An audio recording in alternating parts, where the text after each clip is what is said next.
After 6 months in office as president, George Bush at last decided it was time for a summit with Mikhail Gorbachev. I said, I want to meet Gorbachev, and I want to do it soon. I felt it was important, but we had different feelings inside our administration. Still some wariness about the reality of the change and what Gorbachev's heartbeat really was, what his pulse really was. The George Bush administration spent a long time deciding what their policy should be, whether to continue that of President Reagan when George Bush was vice president, or to make a change. Bush and Gorbachev would meet to try to end the Cold War. But for Gorbachev, beset by problems at home, the question was, would the Soviet Union itself survive?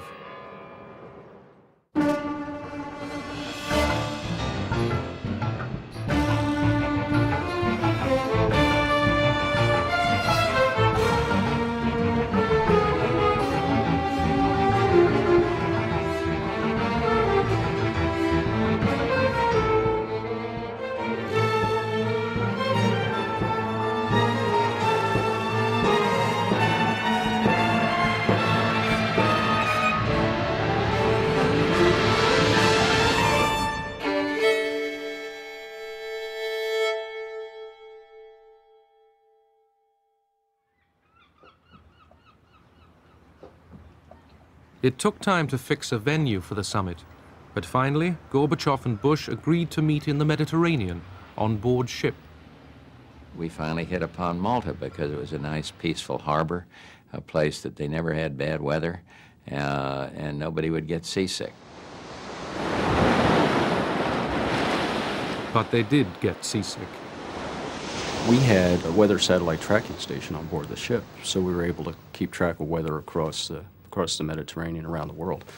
And we saw a little storm developing toward Gibraltar, and it really stayed right over Malta. The world changed dramatically between President Bush's first overture to Gorbachev in, I believe, August, and December when we actually met. The wall had come down in Berlin. Poland was no longer a communist country. Hungary was no longer a communist country. Everything had changed. What? No, you're very good. We surprised people by coming forward with an agenda. Here's what we're going to do with you. And before we even got through the first pleasantries, we unleashed this on him. They came well prepared. The discussion was interesting. We met one-to-one. Only our assistants were present. He laid out his vision and proposals, and I agreed. We had the same views. Our discussions moved on to a new level. Outside, the storm rose higher. The Americans left the Russian ship and couldn't get back. The talks didn't restart till the next day. President Bush said something about America's allies wanting the United States to stay in Europe. And Gorbachev said, we want the United States to stay in Europe too. The United States is a European power. And given the history, where we had always believed, and where all of us who had been taught about the Cold War, believed that it was the principal goal of Soviet power to get America out of Europe, this was an extraordinary statement, and it stuck with everybody. Malta was the place where, for the first time, we said we no longer considered each other enemies.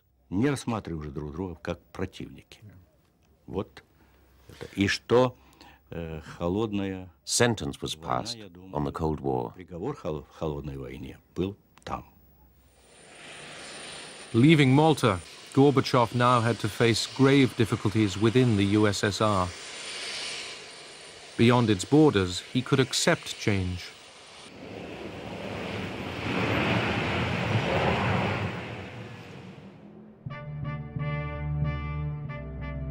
Prague, Czechoslovakia. the Communist Party was still in power. On November the 19th, Civic Forum, an opposition group, was formed. Among them, the playwright Václav Havel. They met in the Magic Lantern Theatre, underground. Society was already pregnant with problems. It was clear that sooner or later the regime would collapse, but nobody knew exactly when or how. In this sort of situation, a snowball can start an avalanche.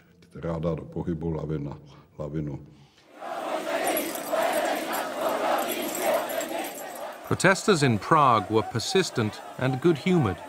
They jangled keys to make their point to the government. Your time is up. There was an atmosphere of non-violence, of tolerance. People of very different views under a common threat worked well together.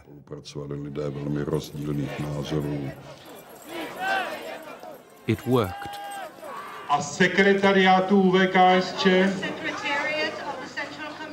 dávají své funkce k dispozici.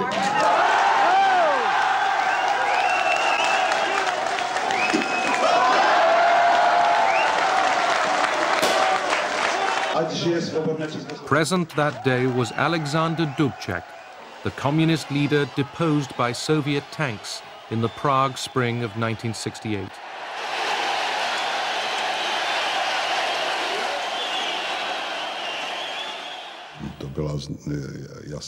It was a clear sign that the regime was starting to give up. It didn't give up easily, but it was an important breakthrough.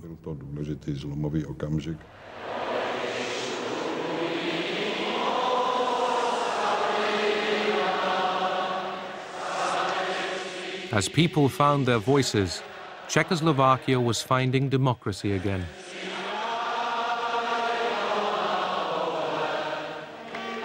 Before the year's end, Václav Havel was elected president. It came to be called the Velvet Revolution. No blood was spilt here.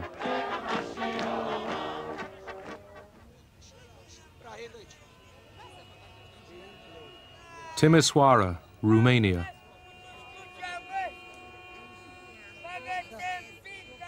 In mid-December, during riots against the communist regime of Nicolae Ceausescu, security forces shot dead 73 men and women. The tyrant Ceausescu was ruthless in suppressing opposition.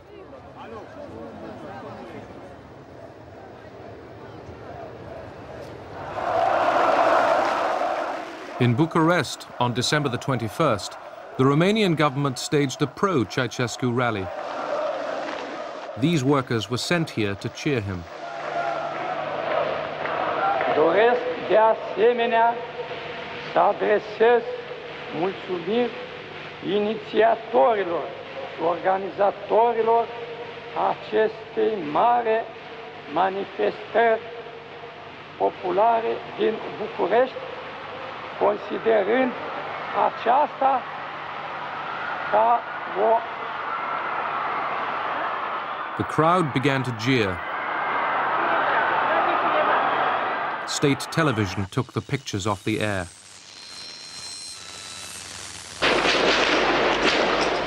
It was too late.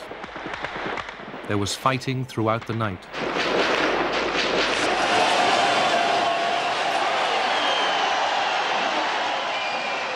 Next day, crowds stormed the Central Committee building and charged upstairs. Ceausescu and his wife escaped by helicopter. An aide held a gun to the pilot's head.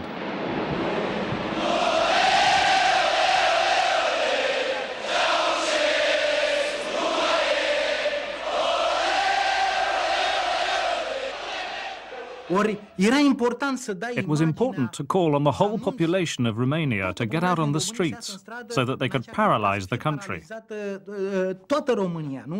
And that was what happened.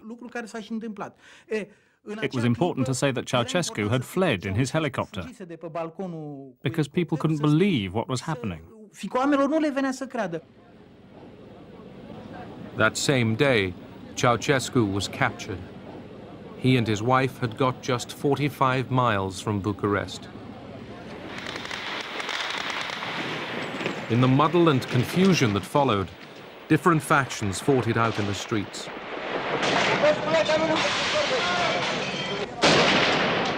Nearly 1,000 were killed.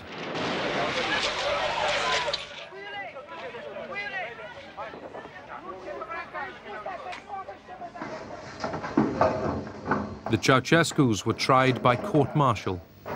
Unanimitate de voturi pe inculpații Ceaușescu Nicolae și Ceaușescu Elena la pedeapsa capitală și confiscarea totală a averii pentru săvârșirea infracțiunilor de genocid prevăzut de art 357 alineatul 1 litera C cod penal.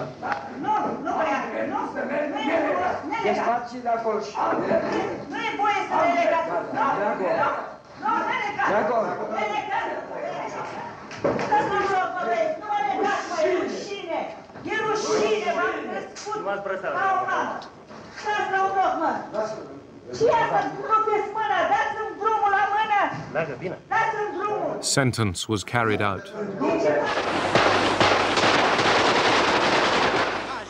Television faked the actual execution, but the corpses were real enough. It reassured me to know Ceausescu was dead, even though we're humanists and I'm a poet. If he hadn't died, then we would have died. And that's the truth.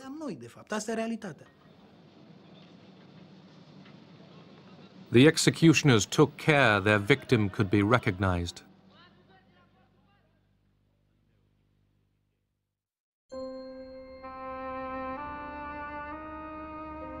It was in the Soviet Union itself that Gorbachev faced insuperable problems. He could allow freedom to the satellites, but would he allow it to the Soviet republics? There were 15 separate republics. Most wanted independence. The Soviet Communist Party was losing control. Goods in the shops were scarce. We rightly chose freedom, democracy, glasnost and pluralism. But we got one thing wrong. People judge the state of the country by what they could or couldn't buy in the markets and shops.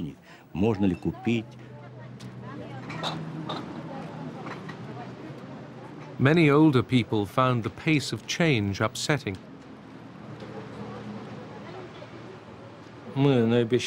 We promised that things would get better, but things were getting worse and worse. We should have allowed freedom of trade, but Gorbachev didn't dare. Making the transition to a market economy was hard, but they did allow the opening of Moscow's first McDonald's. The young wanted pop music, fashion, the chance to make money, the right to travel. Society moved on, and the party stayed where it was. People started running like rats from a sinking ship. Gorbachev gave Soviet citizens for the first time the freedom to demonstrate.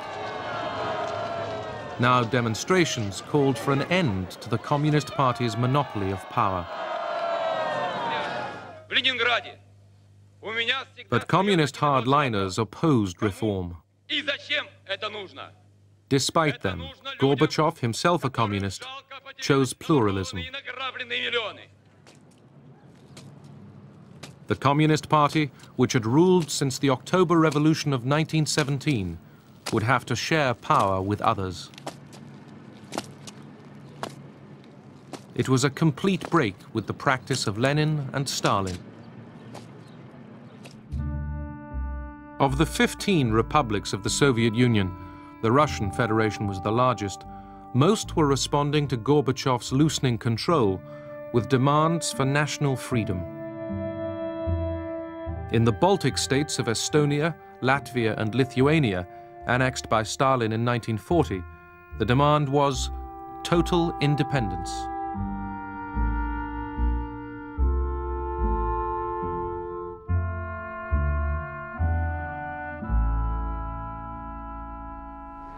In January 1990, Gorbachev had gone to Vilnius, the capital of Lithuania, to argue that the Soviet Union must not be broken up. Перестройка, с одной стороны, вот она открыла возможности через демократию, гласность, через признание реальности. А реальность — это то, что мы многонациональное государство, и мы должны считаться с народами. Это не Америка.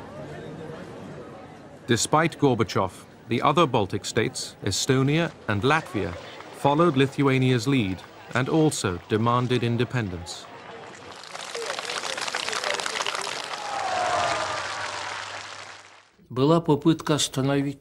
He was trying to dam a river that was in full flood. But the current was too strong.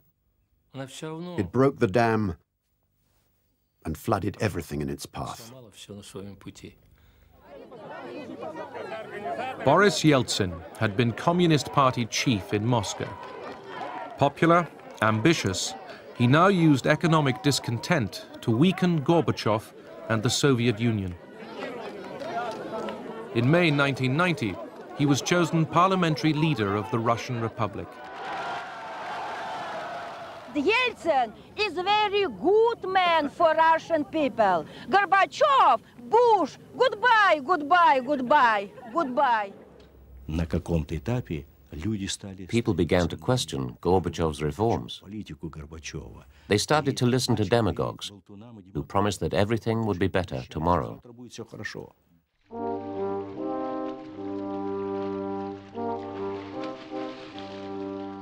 Yeltsin's struggle with Gorbachev was out in the open. Russia, richest of the republics, would be Yeltsin's road to power. Gorbachev would never really acknowledge that the Soviet Union would break up.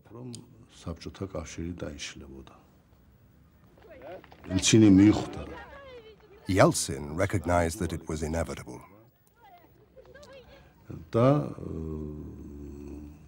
And he was one of the first to take the initiative, saying that Russia should declare its sovereignty and independence. Indeed, that's how he actually urged the other republics to become independent.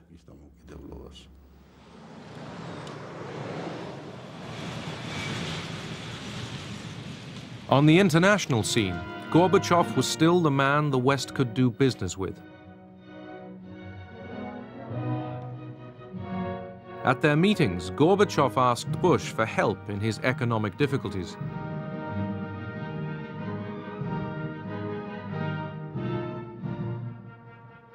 Bush warned Gorbachev not to use violence if the Baltic states pushed for independence.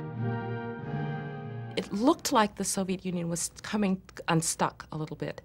At that point, I think we started to believe we were in a race to try to finish the business of ending the Cold War with Gorbachev still in power.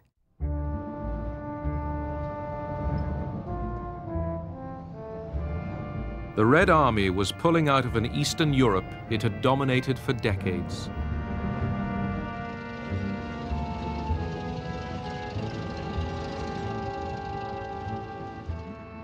In Germany, the troops would leave a question mark behind them. Divided by the Cold War, Germany was moving towards unification. Would the Soviet Union really allow a united Germany to belong to the West's military alliance, NATO?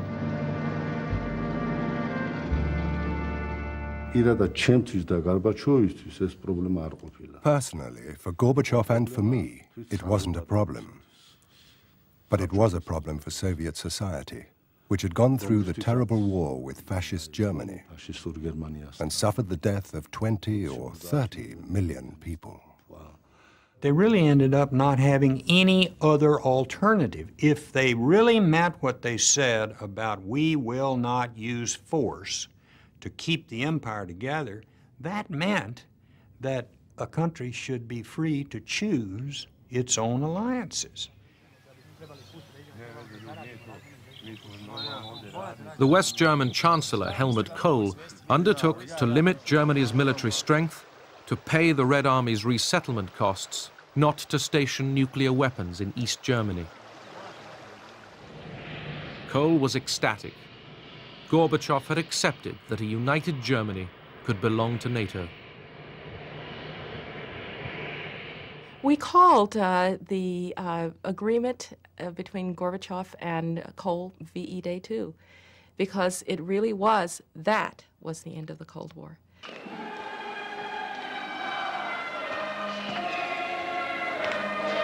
The divided Germany at the heart of the Cold War was reunited.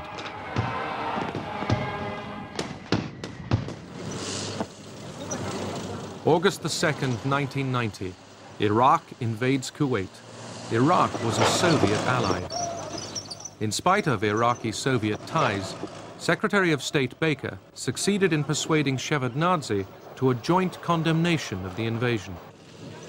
The minister has indicated that there was some difficulty on the part of the Soviet Union in coming to this agreement. Shevardnadze had consulted Gorbachev, but he knew their hardline enemies would use it against them.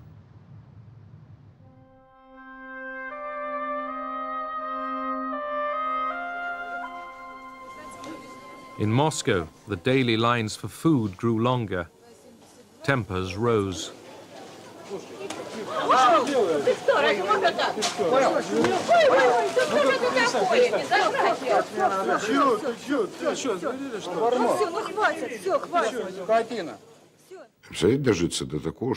Can you imagine we'd live to see the day when we needed coupons to buy socks? There weren't even any socks available. There was nothing on the shelves except out-of-date tins of fish.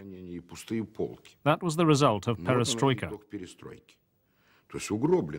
When Boris Nikolaevich Yeltsin suggested a new way forward, of course, people supported him.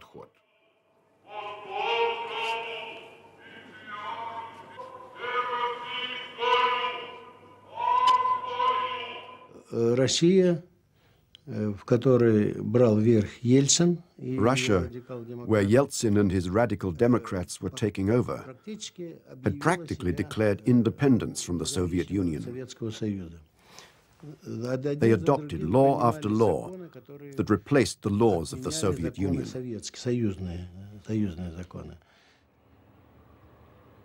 All that winter, Gorbachev was harassed by pressures from each side, for reform and against it. In December, Eduard Shevardnadze resigned. With Gorbachev sitting stony-faced, he warned of a hardline coup. Наступает диктатура, заявляюсь со всей ответственностью.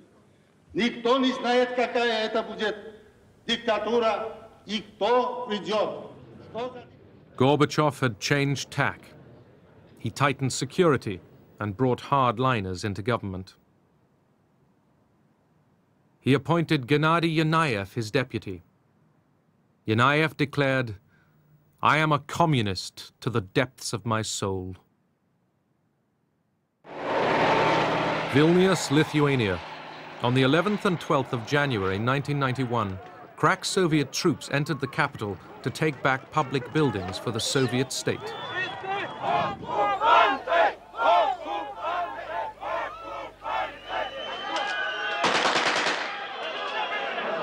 Lithuanians flocked to defend their parliament and the radio and television stations.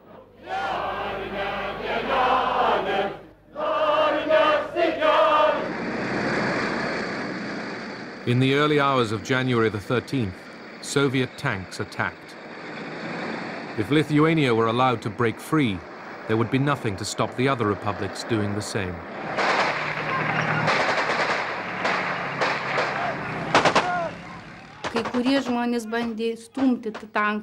Some people tried to push the tank back with their bare hands.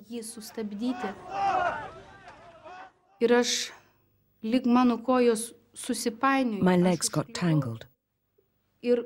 I stumbled and fell on my back. I felt the tank treads pressing on my legs. didelio skausmo aš nejutau. Aš tik labai šaukiau. I didn't feel great pain, but I was shouting very loudly with all my strength. Mama. Loretta's leg was saved. In the fighting, hundreds were injured. 14 were killed.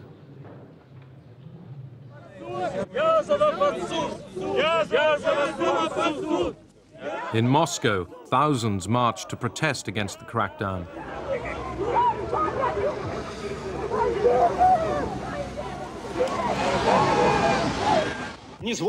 Gorbachev, caught in the middle, defended his government's actions. Мы же не можем допустить так. Ни центр, ни республики не можем стать на такую, чтобы не видеть это, что если ситуация такая возникает, там трудно предсказать, что может произойти. Army Day, 1991. The banners say, "Strong army, strong union," and no to capitalism in the Soviet Union. Back to the old ways.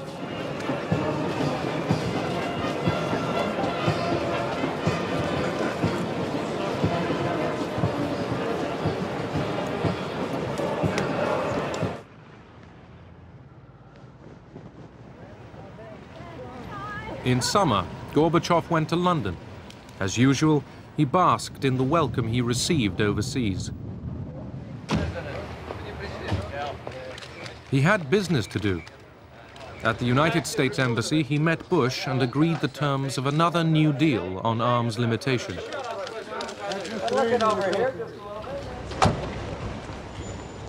But for the Soviet economy, the urgent need was for financial aid. Gorbachev asked the leading capitalist countries for massive loans. In seeking to end the Cold War, he was doing them all a favor. But in spite of the smiles and the handshakes, they turned him down flat.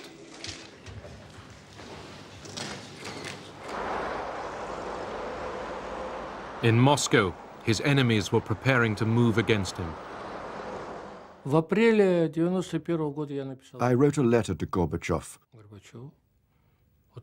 warning him that trouble was brewing. He replied, "Alexander, you overestimate their intelligence and courage." In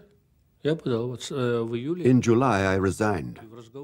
I said, "Something's cooking, I can sense it." He ignored me and went on holiday.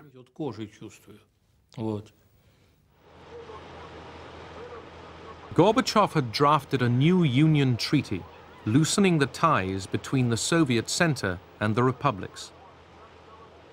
When it was due for signature in August, hardline communists were appalled. Boris Pugo, Dmitry Yazov, Gennady Yanayev, Vladimir Khrushchev. When I read the text for the first time on the 15th of August, I was amazed by the fact that we only had 4 days left to the end of the Soviet Union. On August the 18th, a delegation arrived in the Crimea, where Gorbachev was on holiday. They demanded he declare a state of emergency and hand over power. He refused and was put under house arrest. On August the 19th, Moscow awoke to the sound of tanks and the news that Gorbachev was ill. An emergency committee had taken over.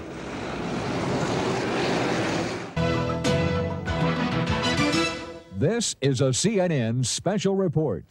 Soviet President Mikhail Gorbachev is, according to the official Soviet TASS news agency, out of office at this hour, replaced by his vice president, Gennady Yanayev. The White House, we are told, has now been informed. President Bush is apparently checking with officials on the situation. Well, let me make a few comments about these momentous and stunning events. While we're still watching the situation unfold, and it still is unfolding, all is not clear, it seems clearer all the time that contrary to official statements out of Moscow, that this move was extra-constitutional. In Moscow, confused and concerned, people began to gather at the Russian Parliament building, the White House. No one knew where or how Gorbachev was, or what was really happening. Boris Yeltsin, Gorbachev's enemy and rival, defended him and the Constitution. Давайте будем держаться твердо. Не пройдет реакция. Реакция не пройдет. Нет.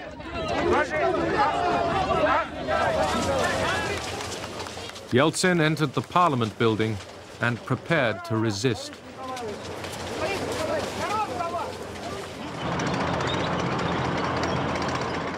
The coup had not succeeded in seizing power outright. Soldiers were refusing to obey the emergency committee. Some commanders turned their tanks around. Я очень рада, что солдаты наши нас поняли.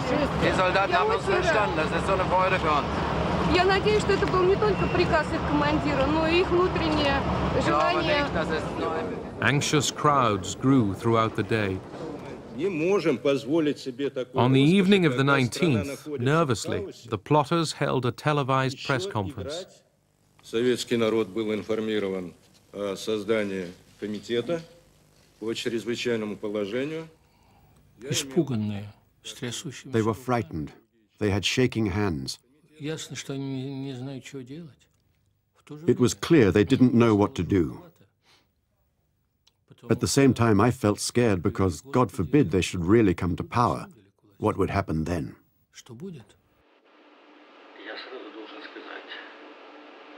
Gorbachev was unable to contact the outside world. He recorded this statement to a home video camera. No one saw it.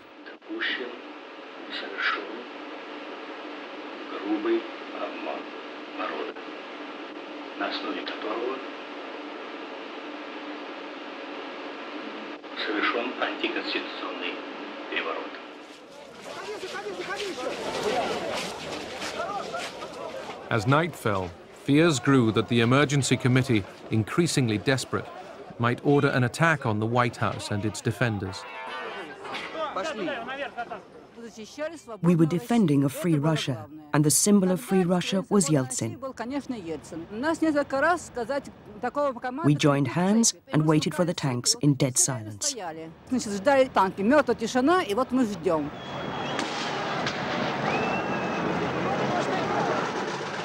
As the armored vehicles moved among them, 3 young men were killed.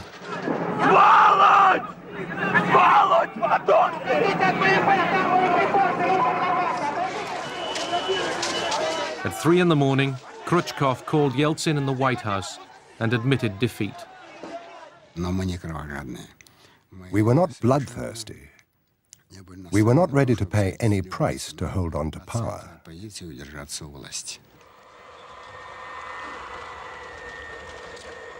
Yeltsin sent a plane to bring Gorbachev back to Moscow.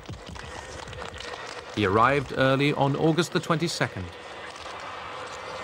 Все, что мы сделали после 1985 года, уже дало свои реальные плоды. Общество, люди наши стали другими, и это было главным препятствием на пути этой авантюры, на которой встали группа лиц. Far more was changed than Gorbachev realized. Yeltsin was the victor and was now in command. Сегодня приняло решение объявить государственным флагом России трехцветный флаг.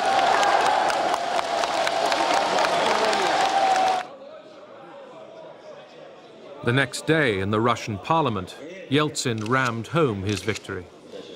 Вот Борис Николаевич мне сейчас, когда уже мы встретились, он дал краткое изложение заседания Кабинета министров, но я его еще не читал.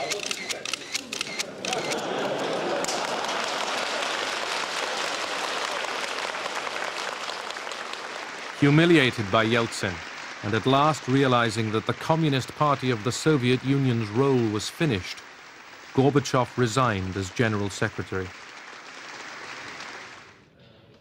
As talks on the Union continued, Gorbachev, still president of the USSR, was isolated.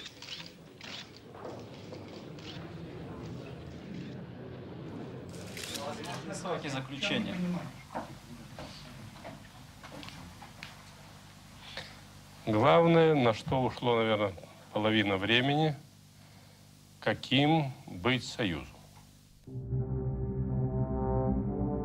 At Minsk, on December the 8th, Russia, Belarus, and Ukraine, the three Slav states, acted to dissolve the Soviet Union and set up instead a commonwealth of independent states. The Soviet Union was finished, and so was Mikhail Gorbachev.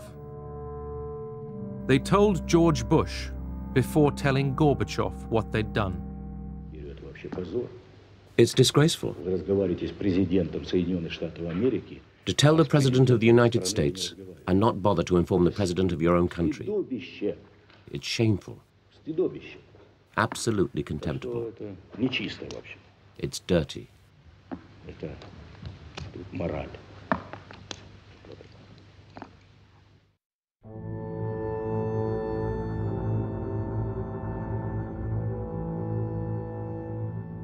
For 45 years, the world feared a nuclear apocalypse. It never came.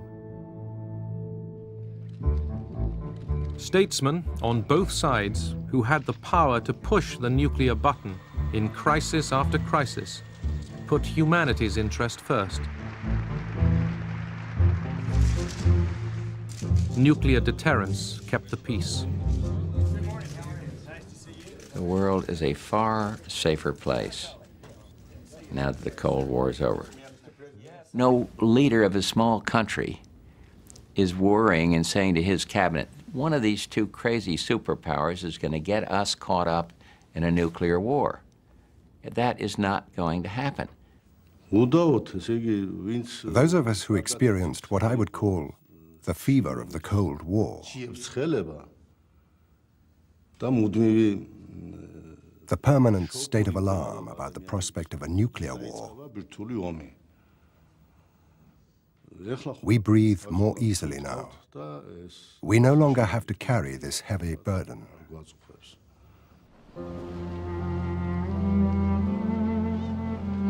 The Cold War ended peaceably, but need it have begun? Could it all have been avoided when East and West were comrades back in 1945? We missed our chance because there were so many suspicions on both sides.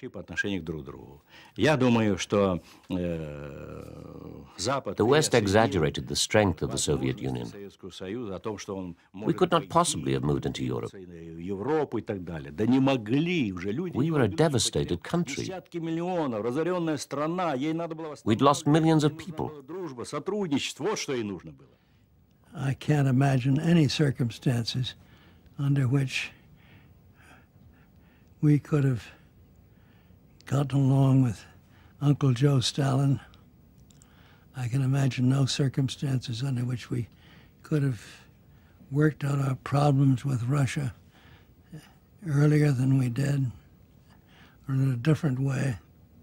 I've come to the conclusion we did it pretty goddamn well.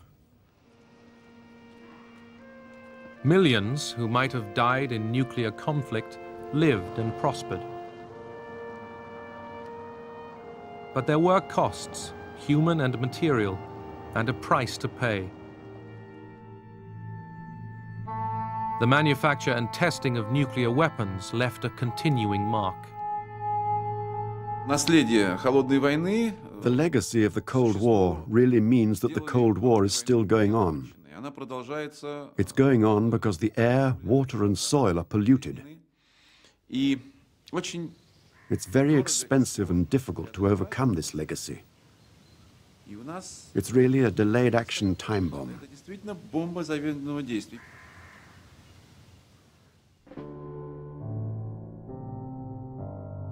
During the Cold War, the United States and the Soviet Union between them spent trillions of dollars on armaments. The United States, borrowing heavily, could afford it. The Soviet Union, in the end, could not.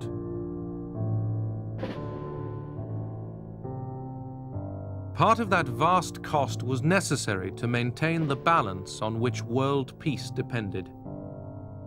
Some of it was wasted.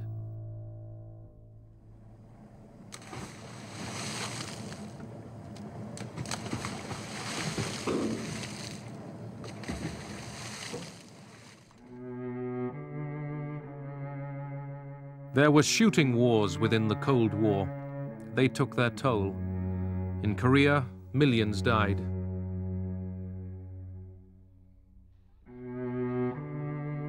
And millions in Vietnam, soldiers and civilians.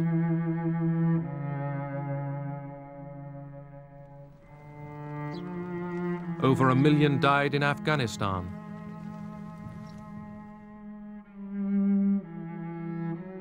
Hundreds of thousands died in Africa and in Central America. Some of these wars would have happened anyway. The Cold War made them more deadly.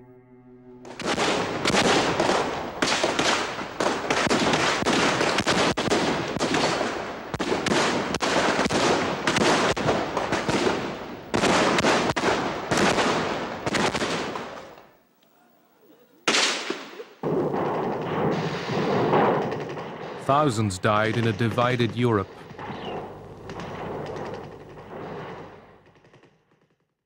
$200 at the Berlin Wall. The living mourn the dead. Неправда, и камни говорят даже. Я прихожу сюда на могилу сына и только облегчаю здесь свою боль. Могу успокоиться, поговорить с ним, посоветоваться.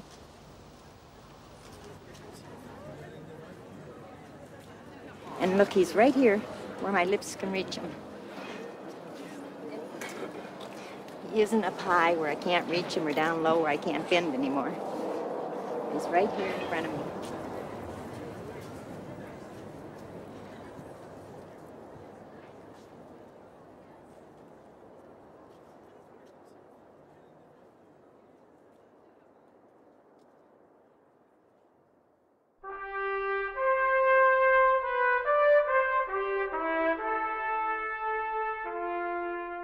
The Cold War was a clash of ideologies.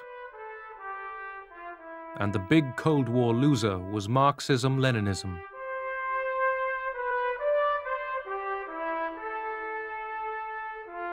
The communist dream of a better society that would outlast the West came to nothing. But not for Fidel Castro. Why believe that the ideals of socialism, which are so generous and appeal so much to solidarity and fraternity, will one day disappear? What would prevail? Selfishness? Individualism? Personal ambitions? That will not save the world. Of that I'm absolutely convinced.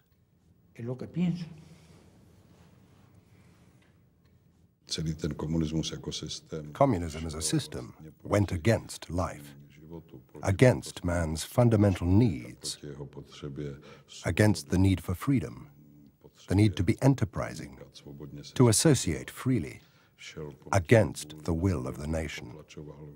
It suppressed national identity. Something that goes against life may last a long time, but sooner or later it will collapse.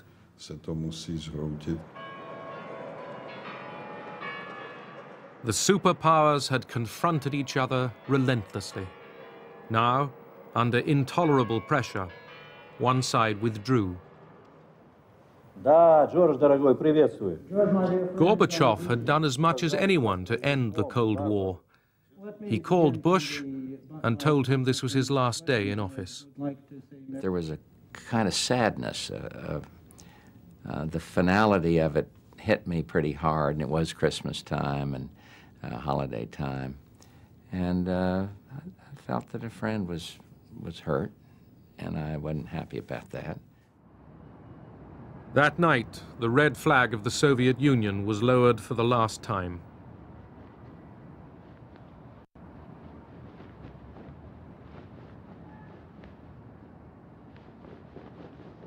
In Washington, Bush made his Christmas broadcast.